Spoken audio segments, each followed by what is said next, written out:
বাংলাদেশ এখন নিজস্ব প্রযুক্তিতে শক্তিশালী হচ্ছে।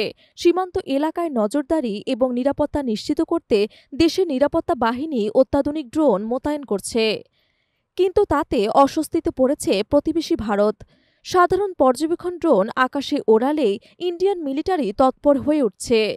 সীমান্ত বাইরাক্টার টিভি-2 অথবা কমার্শিয়াল পর্যবেক্ষণ ড্রোন দেখা মাত্রই তারা আপত্তি জানাচ্ছে, এমনকি শুটডাউনেরও হুমকি দিচ্ছে। ভারতের দাবি, বাংলাদেশ যেন সীমান্ত থেকে 10 কিলোমিটার পর্যন্ত কোনো ড্রোন না ওড়ায়, অথচ এটি বাংলাদেশের নিজস্ব আকাশসীমা। এমন অযৌক্তিক দাবির পেছনে রয়েছে তাদের গোপন সামরিক তৎপরতা ফাঁস হওয়ার ভয়। বাংলাদেশ বর্তমানে টার্কিশ ড্রোনসহ উন্নত নজরদারি প্রযুক্তি সংগ্রহ করছে। এর মাধ্যমে সীমান্তবর্তী BSF camp, army barrack, airbase সহ বিভিন্ন গুরুত্বপূর্ণ স্থাপনায় নজরদারি সম্ভব হচ্ছে।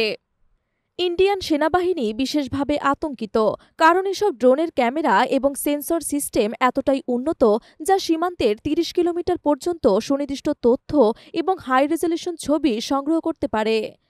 ফলে ভারত বুঝতে পারছে বাংলাদেশ এখন রক্ষাত্মক নয়, গোয়েন্দা সক্ষমতার দিক দিয়েও যথেষ্ট অগ্রসর।